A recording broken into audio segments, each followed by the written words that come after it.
사람들 모인 곳에 찾아가셔서 설교를 하셨습니다. 말씀하셨는데 언제나 그 말씀의 주제는 사실은 같은 그 핵심적으로 한 가지입니다. 언제나 하나님의 나라에 대하여 말씀을 전했습니다. 하나님의 나라 원리에 대하여 전했습니다. 처음 예수님께서 세례 요한에게 세례를 받고 처음 설교 말씀을 전할 때 그 말씀의 주제가 역시 하나님의 나라였습니다. 마가복음 1장 14절에 보면 요한이 잡힌 후 예수께서 갈릴리에 오셔서 하나님의 복음을 전파해 이르시되 때가 찼고 하나님의 나라가 가까웠으니 회개하고 복음을 믿으라 하시더라. 이렇게 말씀하십니다.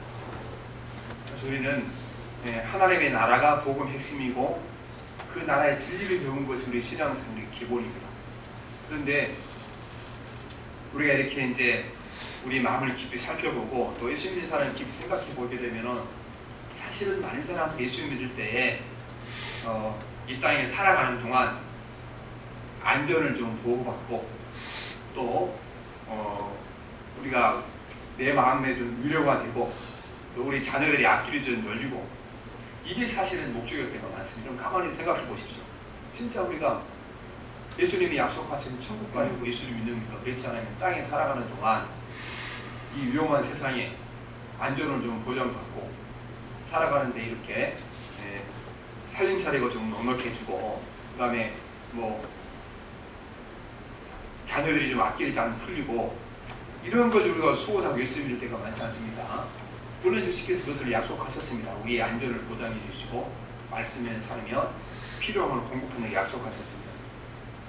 그러나 우리가 궁극적으로 예수님이 있는 목적은 하나님의 나라가 목적입니다. 예수님께서 우리에게 살림살이 좀 넉넉하게 하려고 우리의 아이들 앞길 좀 열어주려고 십자가 죽으신 것이 아닙니다. 예수님 십자가 안 지셔도 할 수 있는 일이 오늘날도 예수 안 믿어도 다 자라갑니다. 그렇죠? 예수 안 믿어도 우리보다 부자도 많고 자녀들이 잘 되는 집안도 많고 다 그렇죠. 그걸 주려고 주께서 십자가 지신 건 아니라는 겁니다. 이 세상이 끝이 아니고 하나님의 나라가 있고 우리가 그곳에 가서 영생으로 살아야 하는 복을 받아야 하기 때문에 십자가 죽으신 거 아니겠습니까? 그래서 주께서 모든 말씀이 하나님 나라에 초점이 맞춰져 있습니다.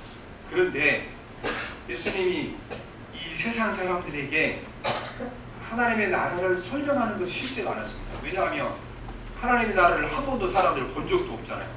경험한 적도 없고 보지도 못하고 경험도 못 했는데 이걸 어떻게 설명할 수 있겠습니까? 하나님의 나라를 이 세상에 설명하기 어렵습니다. 첫째는 하나님의 나라가 보이지 않기 때문에 어렵습니다. 여러분 우리가 보이지 않는 것을 설명하려면 얼마나 어렵습니까?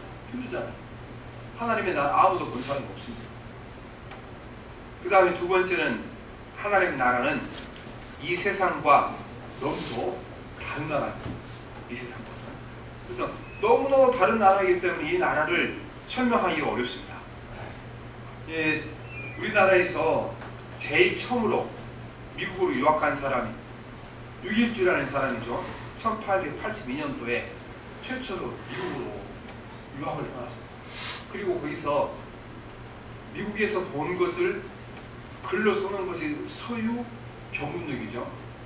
근데 그때 그 책에 보면 이분이요 그 전화기를 설명하는데 아주 예를 먹습니다. 미국에 갔더니 사람들이 멀리 있는 사람들에게 이렇게 전화기를 들고 통화를 한 걸 봤는데 이거를 한국 사람들한테 조선 사람들을 설명해야 되는데 쉽지 않았어요. 그래서 보면은 고민이 나와 있어요. 그래서 이제 이 전화기를 그 서유 경문역에 원어기 멀리서 이렇게 소리를 들려주는 기계다 그런 뜻이네요. 원어기는 사실은 전선을 말해요. 전선. 사람 소리가 전선을 타고 가서 상대방에게 전해주는데 그 소리를 받아서 말을 하고 말할 수 있는 것이 있는데 그게 이제 전어통이다. 전어통. 전어 담는 통이 아니고 말씀을 전해주는 통. 우리 전화기를 전어통이라고 했습니다. 그러니까 전화기도요 한 번도 안 본 사람들에게 설명하려고 그러니까 어려운 거예요. 그런데 하나님의 나라 이걸 어떻게 사람들에게 이해할 수 있도록 알아들 수 있도록 설명하겠습니까? 어렵잖아요. 예수님이 그래서 이 알아들을수록 설교하기 위하여 사용하시는 방법이 비유를 사용하십니다. 비유. 원래 비유라는 뜻은 곁에 두고 보다 그런 뜻이거든요. 비슷한 물건을 두 개를 두고 설명한다 그런 뜻이 비유인 겁니다. 그래서 주님께서 하신 설교가 주로 하나님 나라에 대한 설교였고 이 나라를 설명하듯 사용하시는 방법이 비유를 사용하십니다. 왜냐하면 비유를 들어 설명하지 않으면 이 하나님 나라를 설명할 수 있는 방법이 없는 거예요. 그래서 오늘 말씀에 33, 34절 같이 봅시다. 시작. 예수께서 이런 많은 비유로 알아들을 수 있는 대로 말씀을 가르치시되 비유가 아니면 말씀하지 아니하시고 다만 혼자 계실 때에 그 제자들에게 모든 것을 해석하시더라고 했습니다.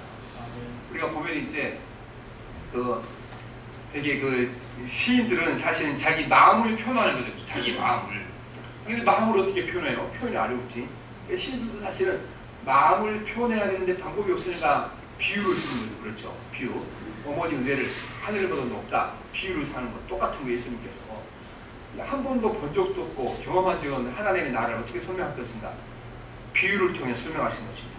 비유가 뭔가 사람들이 이미 생활 속에서 익숙하게 잘 알고 있고 이미 경험한 것, 그거를 알지 못하는 것, 경험하지 못한 것을 설명하는 도구로 삼았다고 말씀드렸습니다. 그래서 예수님께서 익숙한 것을 들어서 하나님 나라를 설명했습니다. 어부들한테 갔을 때는 하나님의 나라는 어부가 고기 잡는 것과 같다. 어부들이 그물을 던져 고기가 많이 잡히는데 그 잡힌 고기는 모두 다 집으로 가져가지 않는다.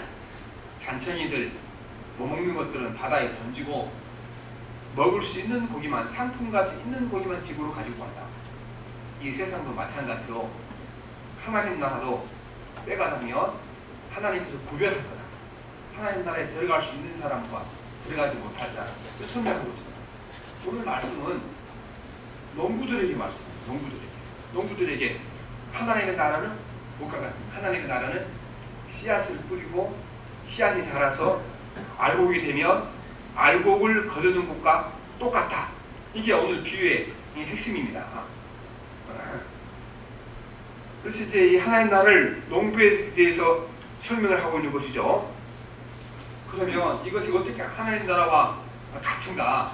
하나님 나라 원리와 같은가? 첫째는 곡식을 거두려면 씨앗을 심어야 한다. 지금 농부가 곡식을 심고 거두는 거나 하나님 나라 원리랑 똑같다 그랬는데 첫째 농부가 곡식을 하는 것은 첫 번째는 곡식을 씨앗이 심어야 되는 거잖아요. 씨앗을 심자고 거둘 수는 없는 거잖아요. 하나님의 나라 역시 씨앗이 뿌려져야 그 나라가 자라가고 성장한다. 그렇게 말씀하십니다. 그래서 오늘 4장 6절 말씀을 같이 봅시다. 26절 말씀 시작. 또 이르시되 하나님의 나라는 사람이 씨를 땅에 뿌리는 이미 그랬습니다. 씨앗을 땅에 뿌리는 것처럼 하나님의 말씀도 그 복음이 심어져야 하나님의 나라가 성장하고 자란다 이렇게 말씀하십니다. 그러니까 복음을 한자로 쓰면 복음이고 우리말로 쓰면은 기쁜 소식이 복음이죠. 복음하는 복음 기쁜 소식입니다. 이거를 이단인 박옥수 씨가 이렇게 자꾸 사용하니까 기쁜 소식이 좀 이상하게 들리죠. 복음이 기쁜 소식입니다. 우리는 이 기쁜 소식이 우리 마음 가운데 씨앗이 심어져야 신앙이 성장하고 성숙하는 겁니다. 그러면 복음이 뭔가? 복음이 여러분 첫째는 세상 만물을 창조하신 하나님이 살아계신다는 것이 복음입니다. 내가 세상에 태어나서 어머니도 아버지도 본 적이 없는데 어느 날 너희 아버지가 살아계신데 너희 아버지가 그런 사람이 존경을 받는 훌륭한 사람이다. 그러면 아버지가 없는 줄 아는 사람에게 자기 아버지가 훌륭한 사람이 있다는 사실들이 그 사람에게 기쁜 소식이 그렇죠. 복음이죠. 마찬가지로 복음도 우리는 세상이 어떻게 생기는지 모르잖아요. 그런데 복음은 성경이 우리 복음을 가르쳐주죠. 하나님은 살아계시고 그분이 온 세상 만물을 창조하시고 나를 창조하십니다. 여러분 하나님이 계신다는 자체가 우리에게 복음입니다. 부모가 없는 줄 아는 사람이 부모가 있다는 소식을 들은 것처럼 복음이죠. 두 번째 복음은 뭡니까? 인간이 얼마나 비참한 상태에 있는가를 깨닫게 해주는 것이 복음입니다. 어떤 어떤 사람이 병이 걸렸는데 의사를 여러 번 만나봤어요. 만나봤더니 난 당신이 무슨 병 걸렸는지 모르겠습니다. 의사들이 무슨 병 걸렸는지 모르면 똑같은 소리 하죠. 무슨 소리 합니까? 신경성입니다. 너무 신경성 어디서 다 들어붙이니까. 그런데 어떤 사람이 말해주기를 정말 진단을 잘하는 사람이 있어서 당신 병이 무슨 병인지 알아낼 수 있는 훌륭한 의사가 있다. 그 의사를 소개해주면 그것이 복음이겠죠. 여러분 우리가 성경 말씀은요 인간이 누군가를 알려주는데 인간이 죄인 것을 알려주잖아요. 우리가 얼마나 비참한 상태에 있는가를 알려주는 복음이 그걸 알아야 우리가 비참한 상태에서 벗어날 것이 아니겠습니까? 그런데 이제 복음의 핵심은 여기 있죠. 하나님께서 이 죄 짓고 죽게 되고 지옥 가게 될 영혼들을 구원하시기 위하여 하나님의 아들 예수 그리스도를 세상에 보내주셨고 그분이 우리를 구원하시기 위하여 십자가를 지셔서 부활하셨다. 이게 복음입니다. 사실 이제 이 복음을 이렇게 요약해서 압축해서 설명하면 이것이 진짜 복음이죠. 한 가지 복음. 예수님이 이 땅에 오셔서 우리 죄를 위하여 십자가를 지으시고 부활하셨다. 그 다음에 그 예수를 믿는 모든 사람들에게 주님이 약속하신 부활과 영생과 천국의 복임, 이게 여러분 복음입니다. 우리가 이것 때문에 예수 믿는 겁니다. 이것 때문에. 다른 건 복음이 아니에요. 여러분 예수 믿는 부자 된 것도 복음이 아니고 예수 믿는 지위가 높아진 것도 복음이 아니고 예수 믿는 큰 힘이 생긴 것도 복음은 아닌 것입니다. 복음은 하나님이 살아계시고 또 우리가 죄인이라는 사실을 알려준 분이 계시고 우리를 죄를 위하여 십자가에 죽으시고 부활하시고 그 예수를 믿는 자에게 영생과 부활이 있다. 이걸 믿는 사람들이 복음인 것입니다. 여러분 우리가 이 복음이 마음에 심어지지 않고 이것이 우리가 예수 믿는 목적이 되지 않게 되면 우리는 씨앗이 아직 안 뿌려진 거예요. 오늘 보면 이제 그 신앙주들 때 사람들이 가면 뭐 비슷한 사람끼리 어울려서 살면 좋으니까 여기저기 막 놀러 다니고 그러면 좋으니까 이게 좋아서 교회 다니는 사람이 있거든요. 교회를 다니지는 아직 여러분 복음의 씨앗이 안 뿌려진 사람입니다. 여러분 우리가 복음의 씨앗이 안 뿌려져도요 신앙생활 열심히 하는 사람 많습니다. 보세요. 가끔 자동차 타다 보면은 똑같이 생긴 자동차를 타고는 줄줄이 막 20대씩 지나가죠. 어떨 때 보면은 오토바이 그쵸? 똑같이 생긴 거 막 20대씩 한꺼번에 왕복으로 지나가잖아요. 그 사람들이 뭐하는 사람이니까 동호회 회원들이거든요. 그 사람들요 자기들끼리 그 결집력이 충성심이 우리보다 강합니다. 웬만한 회비들하고는 다 늦죠. 그 사람들이. 우리가 그런 식으로 예수 믿을 때가 너무 많다는 겁니다. 그러니까 우리가 인간의 문제가 생긴 해결이 안 되는 건데 우리는 우리의 마음 가운데 복음이 심어져야 할 줄 믿습니다. 복음이. 그래서 하나님이 살아계시고 내가 죄인인데 나의 죄를 위하여 예수님이 오셔서 십자가에 죽으시고 부활하셨고 그 예수를 믿는 자에게 부활과 천국과 영생이 있다. 이게요 우리 머릿속에 박히지 않으면 우리 심장이 박히지 않으면 우리는 복음을 모르는 사람들이요. 교회는 다니는데 뭐가 없는 사람들입니까? 씨앗이 없는 사람들입니다. 씨앗은. 그러니까 100년을 예수 믿고 1000년을 예수 믿어도 변화가 일어나지 않습니다. 생명이 없는 건 여러분 변하지 않습니다. 생명이 없는. 제가 어렸을 때 거기 친구들 사이에 어떤 소문이 있으면 그러면은 하얀 돌을 주워다가 땅에다 묻혀놓으면 커진다. 제가 그 얘기를 들었거든요. 저도 그래서 하얀 돌을 주워다가 하얀 돌 귀하잖아요. 그렇죠? 근데 찾아보면 있어요. 우리 집 밑에다가 심어놨더니요. 맨날 심어도 안 자라. 예, 똑같이 그래요. 그래서 우리가 복음이 없으면요. 우리 안에 생명의 씨앗이 없으면 예수님 아무리 많이 오래 믿어도 우리 인격이 변하지 않습니다. 성품이 변하지 않습니다.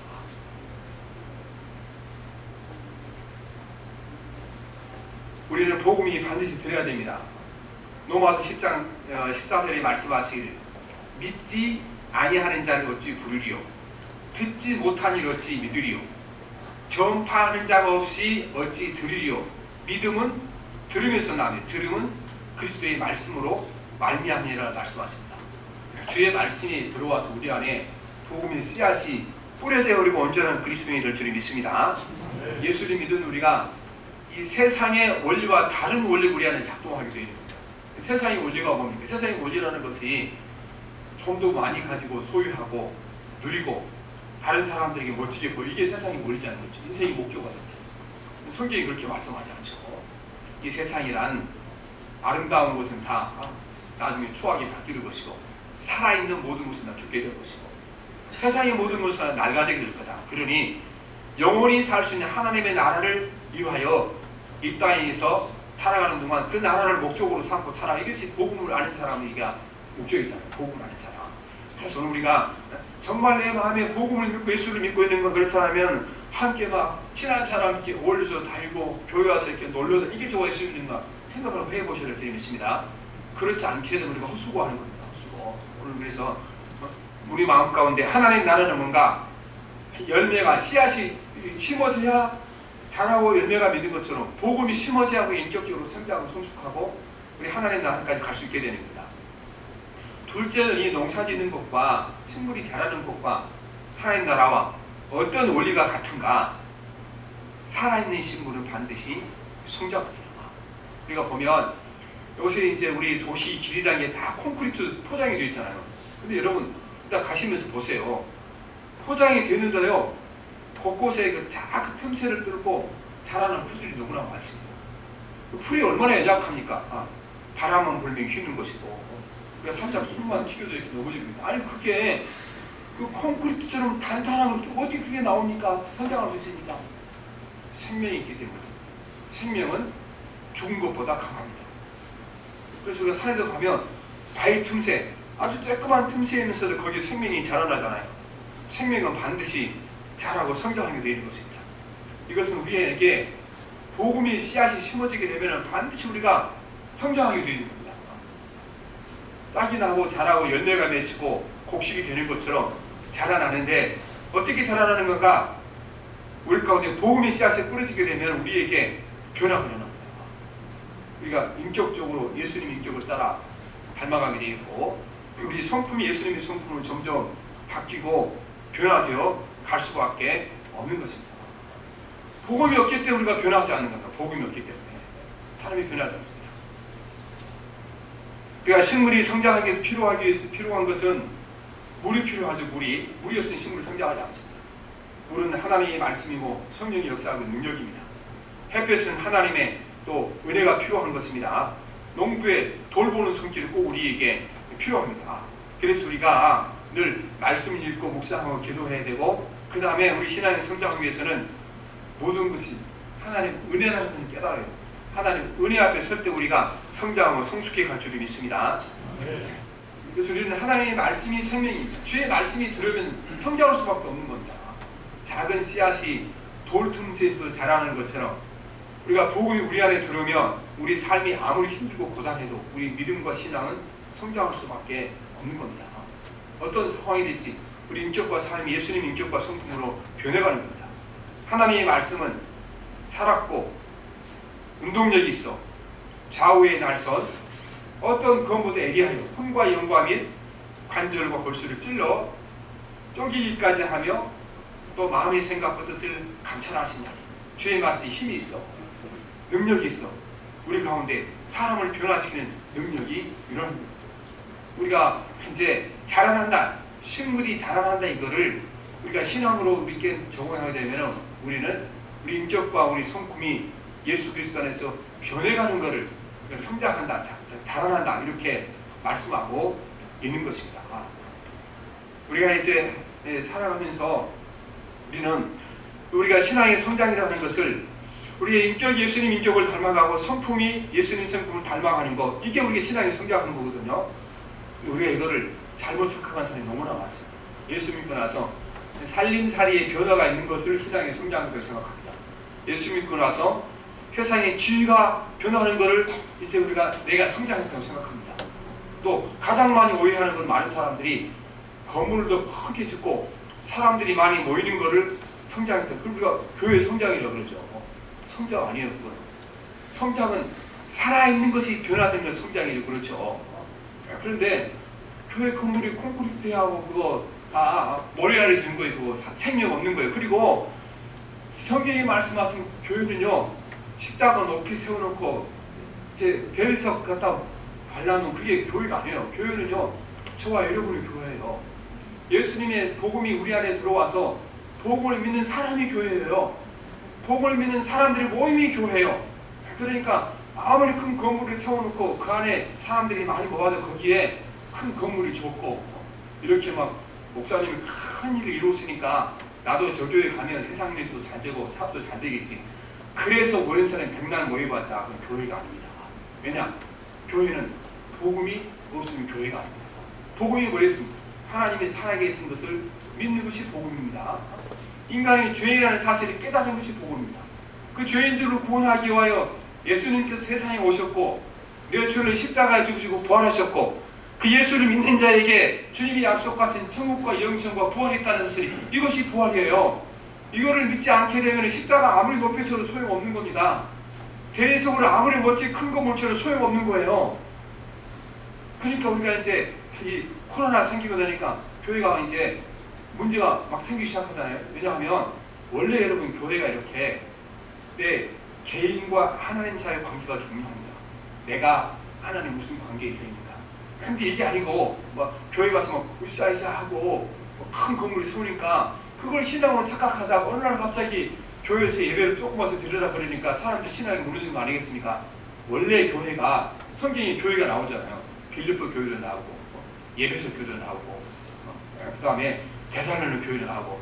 그런데 그 교회가 뭔지 아니까 그 교회 장소가 다 가정집이었어요. 가정집 가운데 개인 집에서 조금 넓은 집에 사신 분들이 교회로 개발, 거기서 예배를 드린 거지. 그 교회가 우리가 생각한 것처럼 그렇게 막 대리석으로 멋지고 올리는 교회가 아니라는 겁니다. 우리가 그게 문제예요. 진짜 교회는 내가 교회예요. 내가 내 안에 복음이 없으면 교회가 아니에요. 근데 복음이 없어도 여러분 큰 건물 세워놓고 이렇게 그 교회가 뭐 변호사도 많고 의사도 많고 교수도 있고 사업하는 사람도 많으니까 거기 하면 내 사업에 도움도 받겠지. 여러분 그래서 그 교회 간 사람 많아요. 그 사람 복음 듣고 교회 간 사람 아니에요. 그래서 우리 가운데 복음이 심해져야 되고 복음이 성장하고 자라야 되는 겁니다. 복음이. 그래서 우리가 성장하고 잘 자라나면은 이 곡식이 고개를 숙이는 것처럼 신앙이 좋아진 사람은 여러분 고개를 드는 것이 아니고 고개가 숙여질 수밖에 없는 것입니다. 셋째는 하나님 나라와 식물이 자라는 것과 어떤 관계가 있는가? 식물을 자라게 하는 것은 하나님입니다. 하나님 밖에 식물을 자라게 하지 못하는 것입니다. 말씀을 듣고 믿으면 성령 하나님 우리 안에 계셔서 신앙이 자라고 성장하게 되는 겁니다. 그래서 우리가 밭에다 물을 주고 햇볕을 받게 되면요 자라지 말라고 비료도 자라게 되겠죠. 우리 신앙도 마찬가지입니다. 진실로 우리 안에 복음이 들어와 있게 되면은 매주 하나님 말씀만 들어도 신앙이 성장하고 성숙할 수밖에 없는 겁니다. 전에 그 곽선희 목사님 현재 계실 때 자주 설교 말씀 자주 반복을 하시잖아요. 매주 주일만 안 받고 말씀을 들어도 여러분 1년 후에 10년 후에 들여다보면은 여러분이 신앙이 성장하는 걸 보게 될 겁니다. 그러는데 정말 그렇습니다. 말씀을 들으면 우리는 성장할 수밖에 없는 겁니다. 왜냐하면 성장시키는 것은 내가 아니고 하나님 때문에 그렇습니다. 우리가 이천도에 가면 충신교회였죠. 거기에 박종순 목사님, 원로 목사님 계시는데 그분이 은퇴하신 이후에 얼마 안 계시다가 암이 걸렸어요. 위암이 걸리셨는데 수술해서 나으셨는데 지금도 이렇게 어디 초청을 받으면 그 간증을 자주 하러 다니세요. 암 걸려서 수술하고 나왔던 거. 그 간증이 뭘 간증하냐 그러시면 이제 자기가 수술을 마치고 병실에 들어와 있는데 주치의가 찾아오더라는 겁니다. 찾아와서 목사님 하나님 믿으시죠? 물어보더니 목사님 나는 하나님 안 믿습니다. 그런데 제가 목사님 그 배를 가르고 위에서 암덩이를 떼놓고 그거를 꿰매놓고 그 다음에 그거 하느라고 배를 쬐고 배를 이렇게 꿰매놨는데 목사님 그건 제가 했지만 이제 나머지 내가 꿰매는 위가 제대로 붙고 살이 나머지 제대로 붙는 거는 그 하나님 당신이 섬긴 하나님이 하실 일이 내가 할 일이 아닙니다. 그렇게 하다는 겁니다. 그래서 이 목사님 갈 때마다 그 예수 안 믿는 의사가 자기보다 믿음이 좋다고 이렇게 늘 이렇게 간청하고 다니시는 거잖아요. 여러분 세상에 많은 게 다 그렇습니다. 진짜 중요한 건 내가 못합니다. 진짜 중요한 건. 아니 살을 째는 거 누가 하면 의사가 할 수 있죠. 붙이는 거 할 수 있습니다. 하나님 붙이죠. 붙이는 거죠. 똑같은 게 아닙니다. 우리 신앙이라는 것이 내가 말씀을 먹고 순종하고 기도하면 안 잘하고 싶어도 잘합니다. 오늘 그 4장 27절 말씀이 그 말씀이죠. 봅시다. 시작. 그가 밤낮 자고 뛰고 하는 중에 시간 와서 자라되 어떻게 그리 되는지를 알지 못하느니라. 나는 가서 심어놓고 물 주고 바꿨는데 하여튼 밤새 무슨 일이 일어나는지 가면 자라있다는 겁니다. 신기하잖아요. 그렇죠? 신기하잖아요. 우리도 지금 화성에다가 농사를 했잖아요. 우리 지금 교회 남성교회에서. 그래서 제가 우리 목사님들 모임에 가면은 우리 친국교회처럼 위대한 교회라고 세상에 화성에다가 농사 짓는 교회가 아니야. 미국에 나사도 못하는 우리는 화성에다가 농사 짓는 거야. 하여튼 그래서 일주일 만에 가면 쑥쑥 자라있어요. 아무것도 안 했잖아요. 그렇죠? 심겨놓고 왔을 뿐인데 자라있어요. 마찬가지로 여러분 우리가 말씀을 듣고 기도하고 묵상하다 보면은 나도 모르지만 내가 주님한테 변화되어 있을 줄 믿습니다. 영적이 변화되어 있고 성품이 변화되어 있을 줄 믿습니다. 그래서 하나님 나라가 곡식을 키우고 알곡이 맺기까지 과정은 똑같다는 겁니다. 복음이 뿌려져야 성장하는 거고 한번 뿌려지게 되면 성장할 수밖에 없고 그러나 성장하는 건 내가 하는 것이고 하나님 그분이 하신 거다 말씀하신 것입니다. 하지만 여러분 그렇다고 해서 사람이 할 일 없는 것은 아니죠. 물을 주는 것은 사람이 해야죠. 물을 주는 것은 가꾸는 것도 사람이 해야죠. 그래서 고린도전서 3장 6절에 보면 바울 사도가 고린도 교인들이 이렇게 말합니다. 나는 심었고 아볼로는 물을 주었으되 오직 하나님께서 자라나게 하신다니.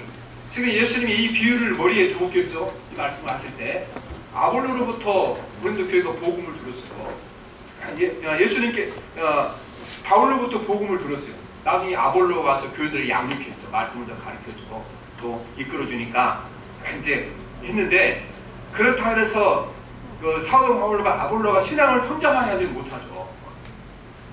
우리는 음식을 요리하고 음식을 먹는 것까지는 내가 가능합니다. 그렇죠? 하지만 우리가 음식이 몸속으로 들어간 후기부터는 내가 할 일이 없어요. 몸속에서 알아서 하는 거지. 알아서 이거를 만들어서 에너지도 만들고 피도 만들고 살도 만들고 뼈도 만들고 이렇게 하는 것이요. 생각해보면 신기한 거예요. 여러분 우리 인체라는 게 신기해요. 너무나 신기한 거예요. 아니 음식을 먹었는데 어떻게 거기에 들어가서 몸속에 지가 하나도 피도 만들고 살도 만들고 뼈도 만들고 너무 신기하잖아요.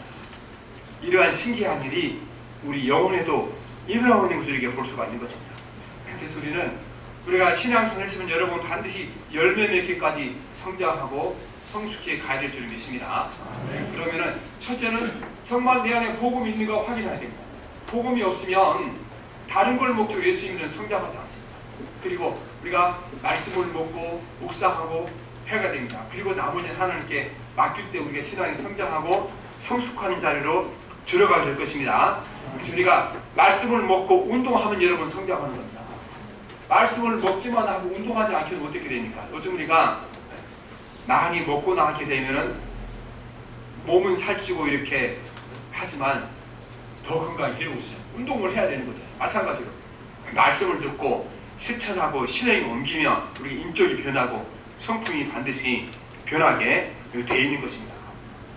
그래서 우리가 내가 성장했다는 걸 어떻게 보여줄 수 있겠습니까? 오늘 말씀에 보면 성장하면 반드시 이게 성장했다는 표시가 밖으로 나타나죠. 그렇죠? 씨앗을 심었는데 성장하니까 무엇이 됐습니까? 싹이 되어 나르시는 전혀 다른 모습이잖아요. 씨앗하고 싹은 전혀 다른 모습이잖아요. 모습이 변한 거잖아요. 싹이 자랄 때 열매가 맺혔어요. 그냥 풀잎이 자랐네요. 싹과 열매는 전혀 다른 거잖아요. 바뀐 거잖아요.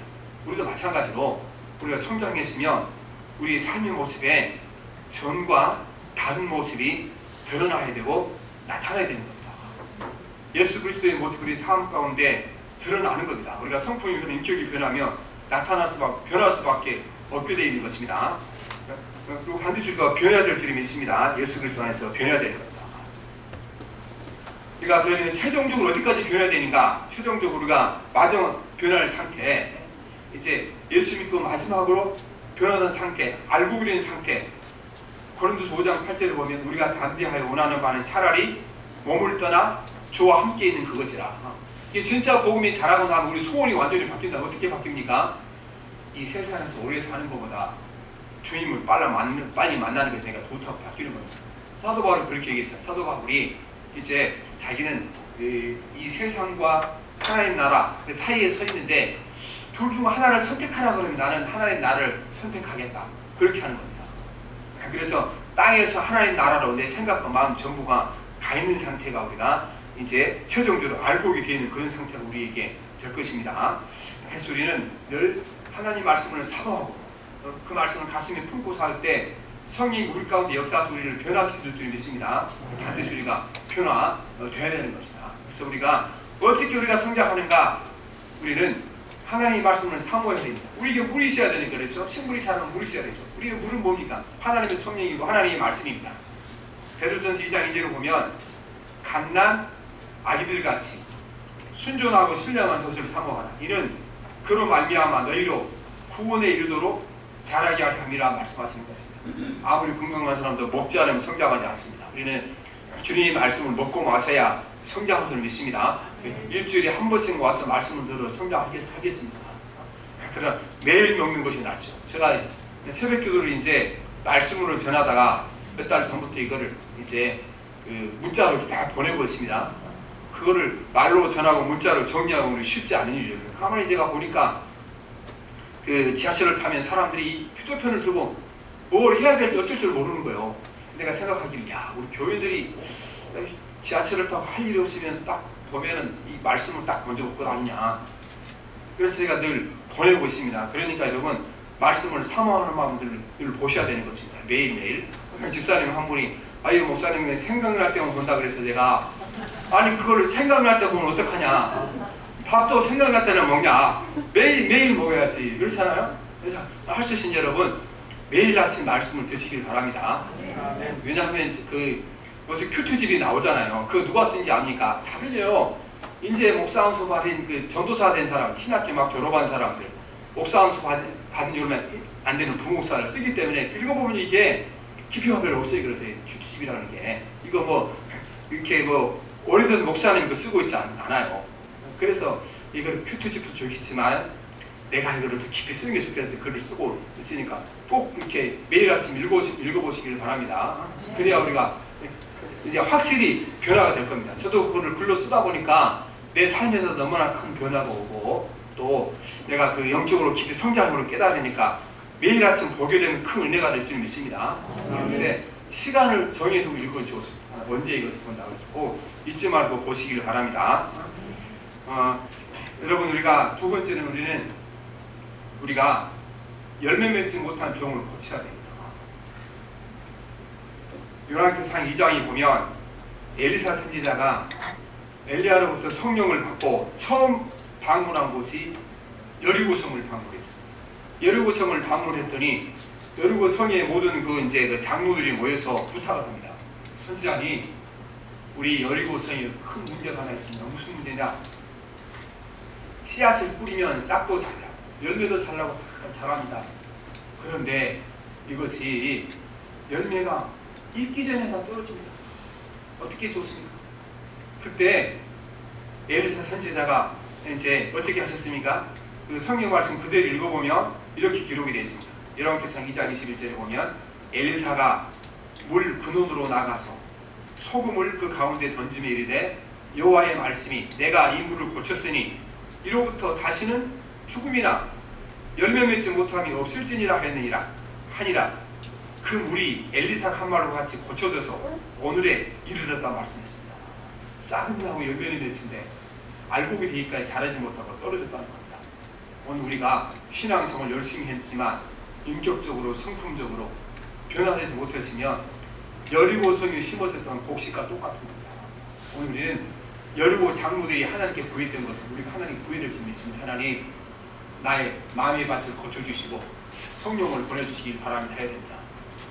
이제 오늘 말씀을 보면 4장 앞부분에 보면 씨 뿌리는 비유가 나오잖아요. 씨를 어디다 뿌렸으면 길가에 뿌리고 그 다음에 돌밭에 뿌리고 가시덤불에 뿌렸는데 결국은 다 자랐죠. 성장은 하는데 뭘 맺지 못했습니까? 열매를 맺지 못한 겁니다. 왜 열매를 맺지 못했습니까? 밭이 좋지 못해서 못 맺었어요. 밭이 안 좋아서 아무 상관없는 다른 거예요. 오늘도 그래서 우리는 내 마음의 밭을 하나님이 고쳐주시도록 기도할 줄 믿습니다. 그래서 우리가 그리스도 안에 여러분 성장하셔야 됩니다. 어디까지? 열매를 맺기까지. 다른 사람이 나를 보았을 때 내 발걸음만 보고도 저분은 예수 믿는 사람이다. 거기에 여러분 깨달을 수 있고 우리 성장하고 성숙해를 드리겠습니다. 제가 가끔 길을 가다 보면은 우리 교인이나 또 아는 목사님 닮은 분들이 짱 멀리 볼 때가 있어요. 저분이 그 목사님인가? 우리 장로님인가? 이제 고민할 때 고민을 해결해 주는 일이 있어요. 어떻게 해주나 하니까 우리 허수분이 딱 내서 담배를 쫙 물면 저거 내가 아는 분 아니다 느껴지게 되는 것이죠. 여러분 마찬가지인 겁니다. 우리가 다른 사람에게 확신을 줘야 돼요. 저분은 예수 믿는 사람이다. 하나님이 됐어요. 이게 안 되면 열매 아직 못 맺는 겁니다. 저와 여러분 오늘부터 열매 맺기까지 성경합시다. 예수 믿는 사람이 맺어야 할 열매는 여러분 살림 사례가 변하는 것도 아니고 집이 변하는 것도 아니고 주위가 변하는 것도 아니고 자녀들이 잘 나가는 것도 아니고 하나님의 축복 중에 하나지만 그게 우리가 아니라는 겁니다. 예수 믿는 사람 뭘 믿어야 됩니까? 복음을 믿어야 되죠. 하나님이 살아계시고 우리가 죄인인데 주님께서 우리를 위해 십자가에 못 박혀 죽으시고 구원하시고 그 예수를 믿는 자에게 천국과 영생이 있다. 이게 복음이에요 여러분. 이게 없으면 예수 믿을 필요가 없는 거죠. 그 복음이 확실하게 심어져야 되고 말씀을 믿고 묵상하고 기도하면 우리가 신앙이 성장하게 되고 변화하게 되고 하는데 이건 내가 하는 것이고 누가 합니까? 성령님 가운데 우리가 하시게 될 줄을 믿습니다. 오늘부터 우리가 변화되어 하나님 내 인격과 삶이 예수님 인격과 예수님의 성품을 날마다 닮아가게 도와주시고 내 이웃의 모든 사람들이 나를 보면 내가 하나님의 자녀인 것을 알게 하옵소서. 변화되어야 되는 것입니다. 제가 지금 그 조그만 빌라에 살고 있는데 그 빌라에 8가구 살고 있거든. 7가구 살고 있거든요. 그런데 감사한 것이 그 지역 사람들이 저더러 그 우리 집 사는 사람들이 아저씨라고 부르는 사람 아무도 없어요. 예수 안 믿으면 다 저를 목사님이라고 부르지 아무도 아저씨라고 부르지 않습니다. 그러니까 적어도 아무튼 함께 사는 우리 그 집 사람들에게는 내가 예수 믿는 사람, 목사를 인정받는 거 아니겠습니까? 여러분 삶 가운데 여러분 이게 중요해요. 오늘 우리는 예수 믿고 나서 너무나 거기다 초점을 맞춘 거예요. 예수 믿고 나서 큰 집이 되기를, 예수 믿고 나서 내가 지위가 높아지기를, 예수 믿고 나서 우리가 자녀가 잘 돼서 이렇게 자랑거리가 생기길. 물론 주님도 주신 복입니다. 그게 복이 아니라는 것이 아니고 우리가 더 중요한 것은 그게 뭐가 더 중요합니까? 열매 맺는 겁니다. 그건 진짜 열매예요. 진짜 열매는 내 삶이 변하는 겁니다. 예수님의 인격과 예수님의 성품으로 변하는 거. 이것을 우리가 가장 귀한 것을 여기고 이 열매를 맺기 위하여 간절히 소망하고 또 소망하시길 바랍니다. 반드시 저와 여러분이 그리스도 안에 변화되어서 놀라운 역사가 나타날 것입니다. 살아계신 하나님 아버지, 오늘 우리가 여리고성에 뿌려진 씨앗처럼 예수님 오래 묻었지만 신앙생활을 오래 했지만 하나님 아버지 열매 맺지 못하고 살아온 주를 용서하여 주시옵소서. 하나님 아버지 우리 인격과 성품이 예수 믿기 전과 예수 믿기 후와 변하지 않았으면 용서해 주시옵시고 하나님 여리고성을 물을 고치셔서 여리고성에 하나님 열매가 떨어지지 않고 연불게 하신 하나님 아버지 오늘 우리 마음의 밭을 고쳐주시고 심령을 고쳐주셔서 우리가 마음 가운데 꿈꾸는 복음이 성장하게 도와주시고 성숙하게 도와주시고 열매가 맺게 도와주시사 우리 모습 속에서 많은 사람들이 예수님 모습 보게 도와주시고 예수님의 인격을 보게 도와주시고 예수님의 성품을 보게 해 주시옵소서. 예수님 이름으로 기도합니다. 아멘. 286장 찬송합니다. 찬송 280.